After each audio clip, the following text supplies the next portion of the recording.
Welcome everybody to Under the Hood. We started in June, so now we're starting to build from month to month. Jacob kind of has been with us from the very beginning. And I started this program. My background is I'm a psychotherapist by training, an advisor. What I do know is that patterns that are created in childhood impact us as grown-ups. So in addition to being business oriented, I've invited people who are business leaders, people who have had their own ups and downs, hopefully also to inspire the younger population moving up, that success is not just a straight line. I did a training a number of years ago, and he said, it's not a ladder, it's a lattice. And we go from side to side and keep moving forward. So my guest this morning is Adriano Pedrelli. I know that you have you were co-founder of your own organization. You have worked in many organizations. And why don't you give us just like a 2-minute highlight of the things that you want us to know that are in your bio? So I guess the first thing I would probably say is I pride myself on my boiler room to boardroom experience. And so what I mean by that is I literally started out as a kid, a blue collar kid who worked as a union janitor to get myself through college, worked in other places like that as well.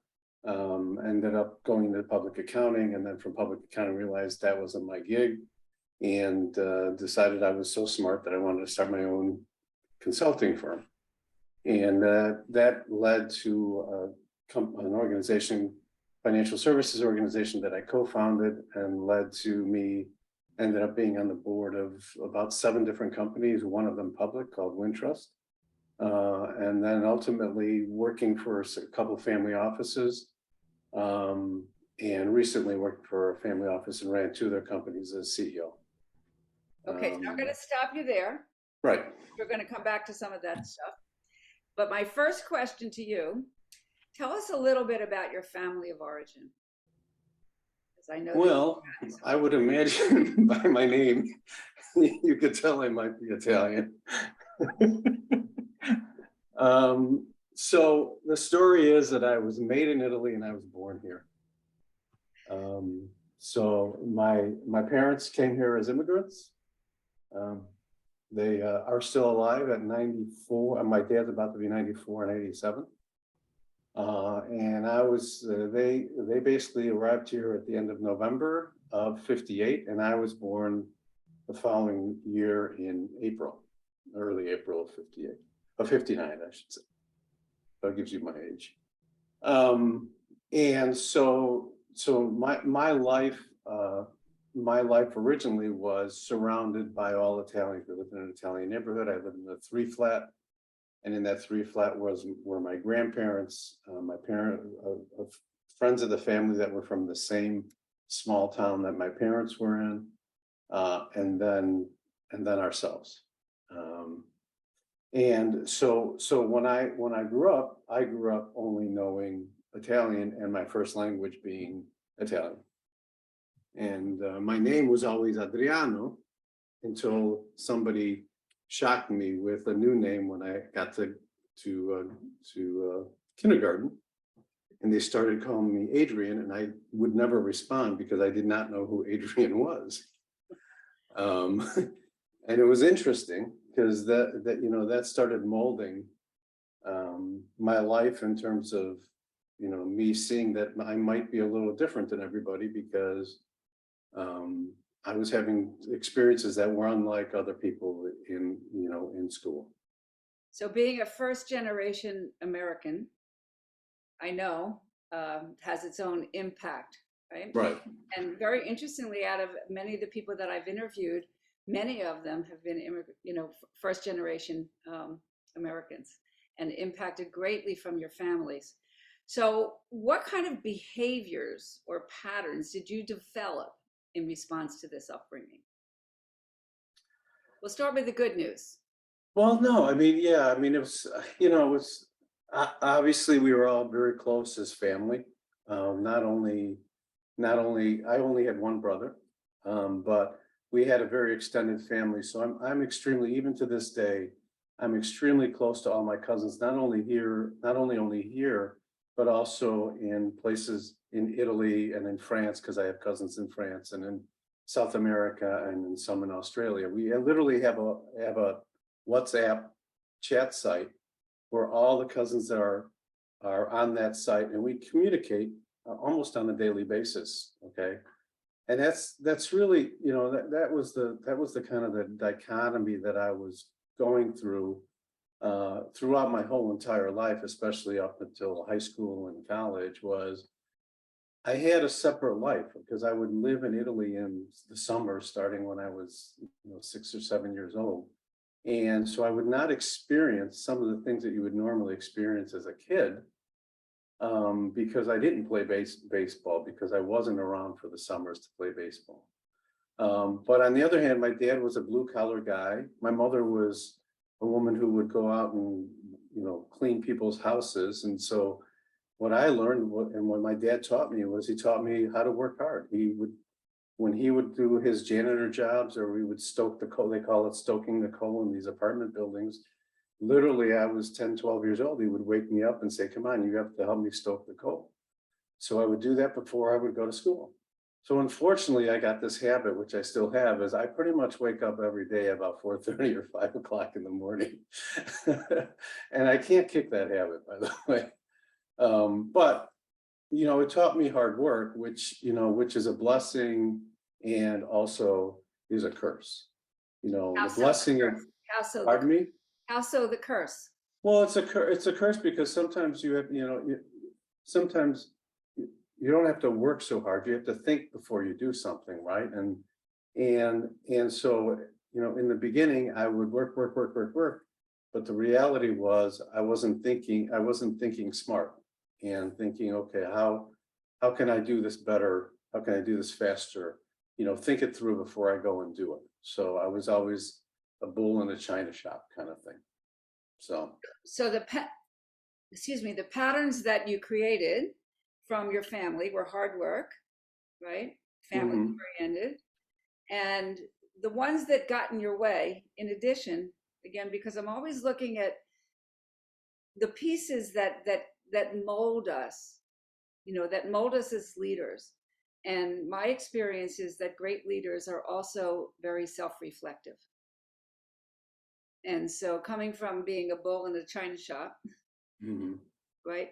What were the pieces that kind of woke you up in a way that said, I need to take a look here? Kind of where were the hard knocks kind of coming? Well, later in my life, what I realized, so when you're the first son of an immigrant family, and your parents really don't speak English, you end up doing things that you normally wouldn't do, like balancing your mother and father's checkbook. I literally at one point in time, wrote a couple index cards, and I would write the numbers 1, 2, 3, 19, 18, 20, whatever the numbers were, so that way my mother could learn how to write checks. Okay. I mean, I'm doing this at 10 years old. Okay. Going places and doing things that normally a 10 or 12-year-old wouldn't do. Filling out my own high school application. All those little things that I had to learn by myself, which also was another thing. Was, all of a sudden, you learn how to do it by yourself. So that's great. But then all of a sudden, the flip side of that is that you decide, I'm doing this by myself. I don't need anybody's help to do this. And so you become, a little pig-headed, a little, strong-minded, those types of things. And so you have to, and later I realized, stepping back and asking for help, that's probably still one of the toughest things I struggle with, is asking for help, because my concept is, well, you know what? I had to learn this, and this. I can learn this. And the reality is I have been able to learn a lot of different things on my own, because I am a good observer. So And that's how I learned how to do things to help even my parents and help my brother, is by observing what other people were doing. So that was one of the things that, that came out of this, which I think actually is a blessing, because when you observe, you understand, you listen, you're more present. And being present is really an important part of being not only with other people, but being with your family, etc. So how did that kind of affect you in terms of taking on this leadership? I mean, it seems like that was the most natural thing for you to do because you were in charge. You had to be in charge from a very young age. Right, except here was the struggle. The struggle was I wasn't really in charge in some respects, right? Because I was in charge in terms of, this is what I thought my parents should do, or mom and dad, you should do this. But then they had the ultimate veto. Because why? Because in some cases, they were afraid. This was a whole new culture to them, right? So that new culture to them, if it wasn't somebody that they knew from the old country, there was a trust that had to build up. And so one of the things that I learned, unfortunately, was really the part of not trusting people versus the part of trusting people, right? And sometimes that benefits you, but a lot of times that doesn't benefit you, because at some point in time you have to move forward and trust people so what you can accomplish something. And so I had to really remove that part of not trusting people and moving forward. Now, later in my life, that's actually, I've gone overboard and I've trusted too many people. And that's personally cost me a lot of business or financial pain by doing that. But I'm okay with that. I really am. It's funny, people say, how can you be okay with that? You lost tons of money and all that kind of, I'm okay with that. It's just part of the process. Which is very humbling to be able Yeah. to say that. Yeah, it is. Right? And to be able to understand people and motives. And I always kind of think of people in terms of different levels of awareness. And depending on who I'm dealing with, what my expectations are. And Mhm. sometimes we expect more than somebody's able or willing to give.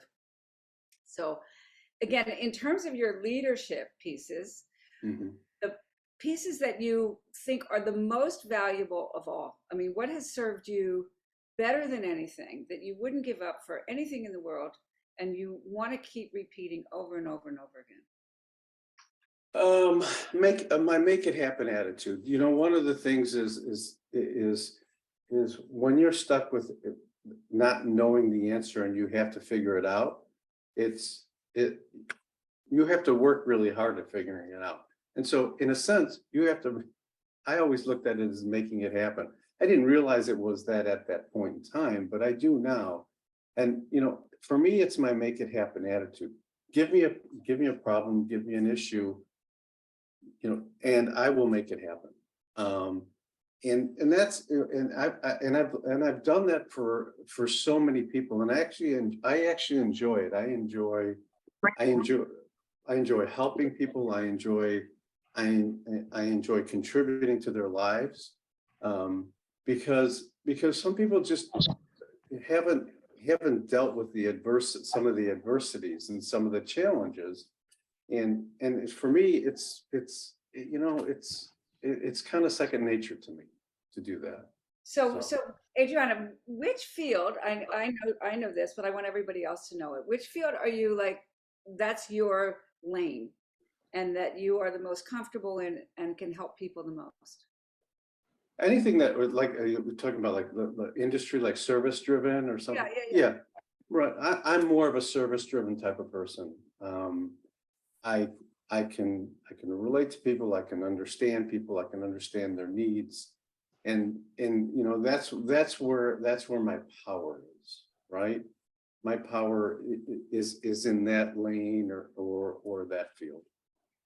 And I've been blessed with a financial mind, which is very funny, because that financial mind came into my life because of the fact that I would have to help people, I would have to help my parents, you know, in terms of the finances and those types of things.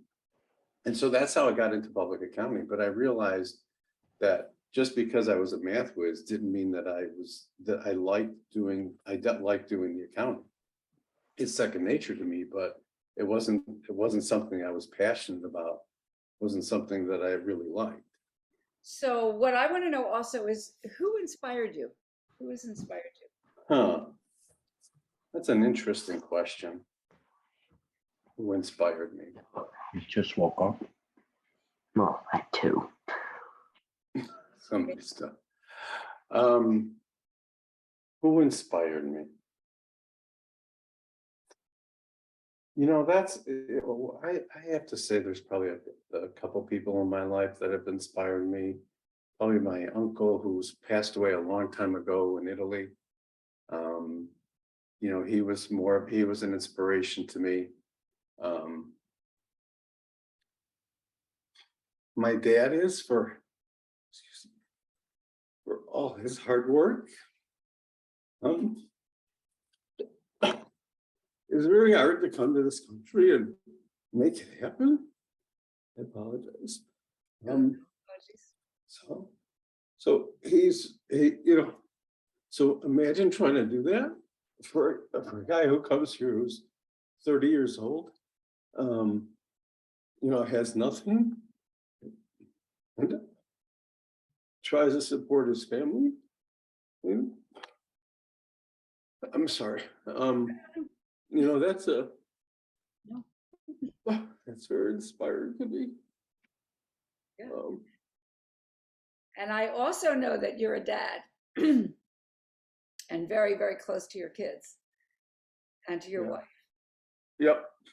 And through this career of yours that that you're still creating, what kind of sacrifice? Creating is an understatement. Right? Do you want to share? Mine is like an ocean with large waves.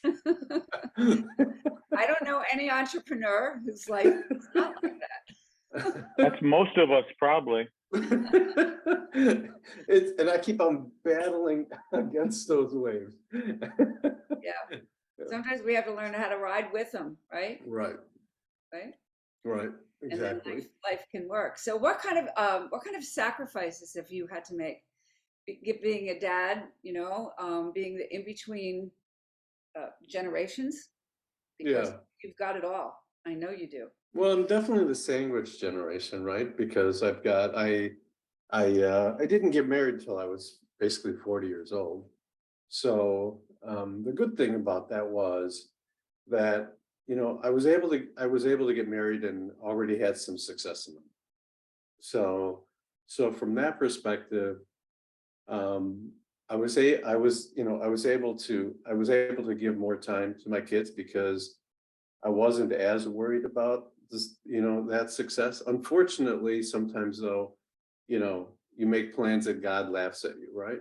And so in between, there's always those different challenges that happen, and some of them are personal challenges, and some of them are financial challenges, those types of things. But I've been very fortunate from that perspective, especially trying to be present with my kids and those types of things. But as anybody else, when things aren't going well, you lose sight of that. You lose sight of those issues, and you forget where you're at and what's important to you. So that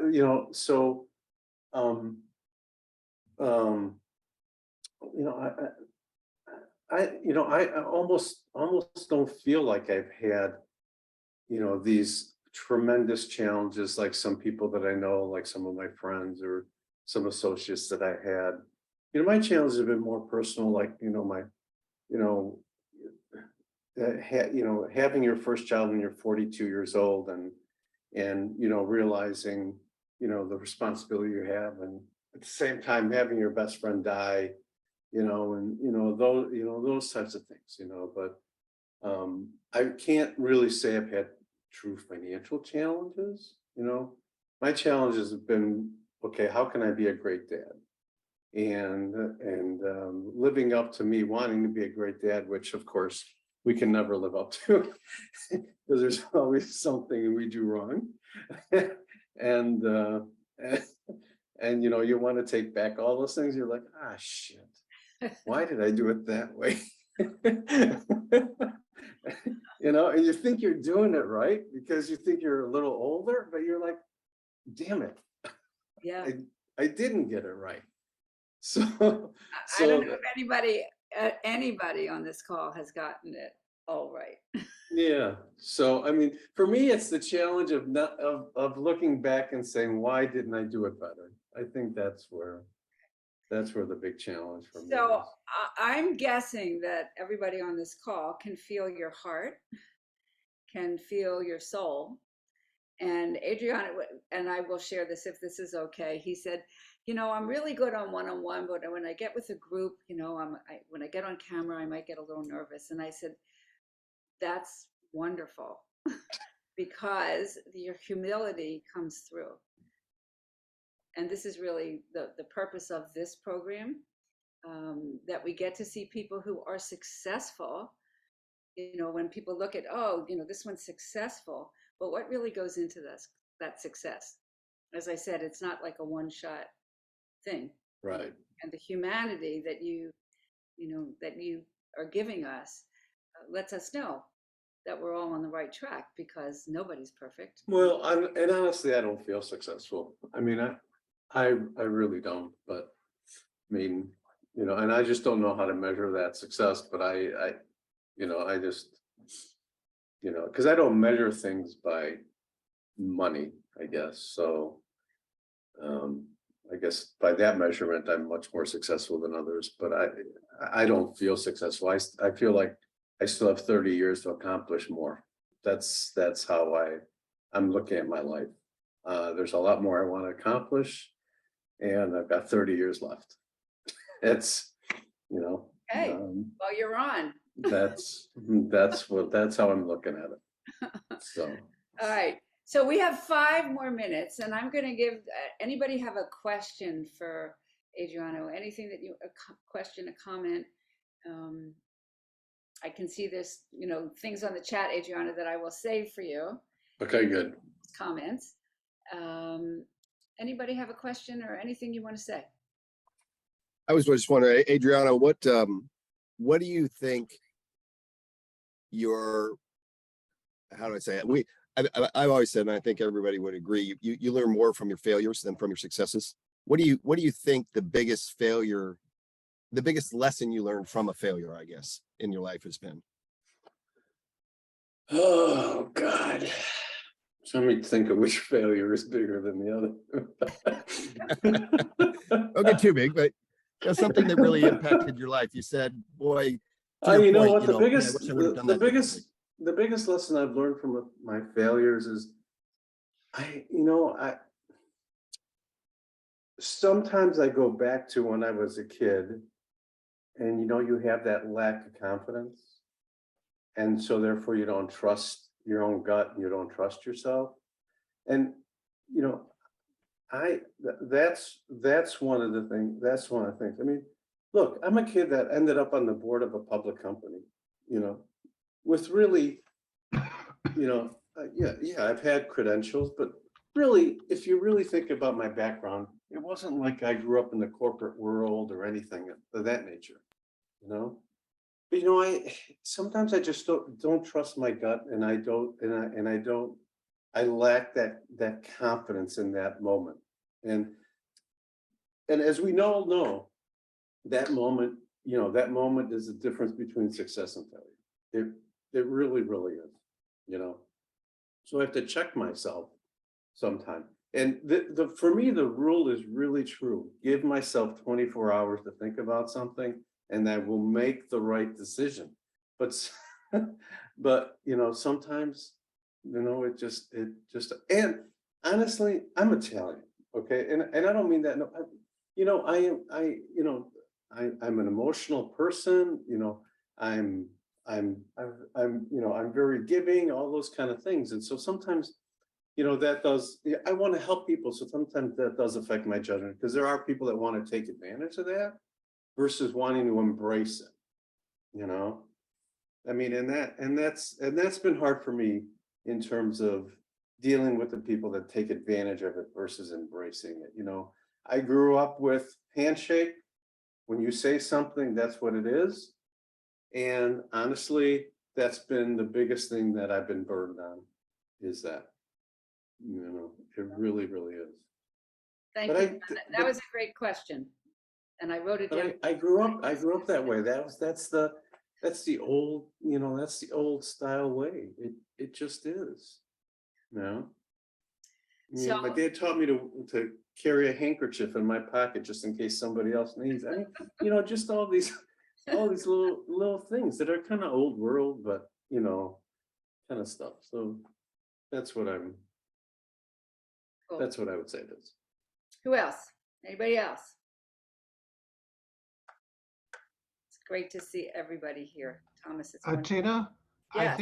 I think the real takeaway is the mantra that Adriano expresses really one we should try and use in the hire of any new individual. But the real question is, how do we get these values back in today's society where people feel value in their own work? They want to work, they have fire in their belly, they feel a loyalty to the corporation or corporations that they serve, be they an employee or a director. I mean, that's what's missing, you know, and everything he said, it resonates loudly and clearly with us. But what about the younger generation? And how can we get that message across, I think is a real challenge today. Well, can I comment on that for a minute? Of course. You know what? The one thing that I love right now that I'm doing, I have 3 kids in college. Now I'm broke because of that. Okay. Because it's a big 6-figure number, quite honestly. But I have 3 kids in college, and the great thing about the great thing about that is I have actually been able to help these kids, some of my kids and their friends, like my son Luca, who is at the University of Utah. He's in their global entrepreneurship program. All right. In the last 2 weeks, I've been able to help them with internships. And because of this is so strange because of my relationship, but these were relationships that I didn't even realize I had in Utah. Okay. And I was able to help them land those. And they're seeking my advice on how to do it, what to do, those types of things. What should I dress? How should I dress? All that kind of stuff. And so I went through a litany of stuff to do with, you know, for them to talk about and for them how to act. And so I feel like I am actually contributing to them understanding that this is the right way to do this. This is, and I know it's the old world way, but I think they're like, wow, really? Like if it was something new. And I think this is what we have. The beauty of this youngest generation is that they're open to it. The generation before this, like I have nephews who are 27, 28, 29, 30 years old, who are pissed off, excuse the expression, who are pissed off that they are being forced to go back to work as if they have a right to work from home. Okay, that generation, yes, from my perspective, there's going to be a lot of training needed for that generation. So basically, we have a lot of work to do. You know, all of us that have this level of experience and have had the kind of parenting. Honestly, again, if we go back, Louis, for all the different shows that we've done, the impact of people's parents, many of them immigrant parents, but this idea of how to work hard, is really, really kind of critical. So each one of us, which is again my purpose, I have a lot more to do. I don't have 30 years, maybe I do. I don't know, but it is to teach these kinds of skills, because these are skills. This is knowledge. This is skills, and this is the impact. If I can say one more thing, but it's also about how to have relationships with people. how to have relationships with people. Not like this, not in a, I wish I could meet you guys all personally, honestly. Especially the people that I've never met here, but how to have relationships with people, how to interact with people. And I think because of COVID and because of texting and all this kind of stuff, we've kind of eliminated, we've forced ourselves not to have to face people face to face and look them in the eye and tell them the truth. Because on a text, you can say whatever you want, you know? And I think part of that is that. So that's, and that's I tell my son 3 things. I said, when you meet somebody, I said, look them in the eye, shake their hand, and say anything. It doesn't matter what you say, just say something. Okay? That's it. And there you go. So Adriano, I know that this show could go on for a lot longer. Okay, I'm sorry. But the reason I want to, no sorries. I've done many groups and I collect money for every time somebody says sorry for nothing that they've done intentionally wrong. So how can people get in touch with you? Put it on the chat. I know that you're looking for some very special role that you feel free to put it out in this next chapter for you. Yes. So feel free, go ahead. Oh, so I'm looking for a leadership role in a small or middle market service driven organization, either as the CEO or president or working alongside a founder. Quite frankly, if it was a role where I could take my relationships, my experience, and my make it happen attitude and help an organization grow, and there's a role to do that, and I'm at the table, I would embrace that. I don't need to be the grand poobah, but I do need to see an organization succeed, and if it succeeds because of me, that'll make me happy. And if I can get rewarded for that, that'll make me even happier. Okay. So put your email in the chat. Okay. You can grab that. And my role in this is I have a program called Mastery Under Pressure. And what I like to say is that if you were an Olympic level athlete, you would no sooner go out there to compete without training this mind and this body. And again, Adriano, you exemplified the kinds of things that I teach. And yet we put people into all kinds of high pressured situations with no training. So Mastery Under Pressure, if any of you want to know more about that, please feel free to get in touch with me. I know most of you now.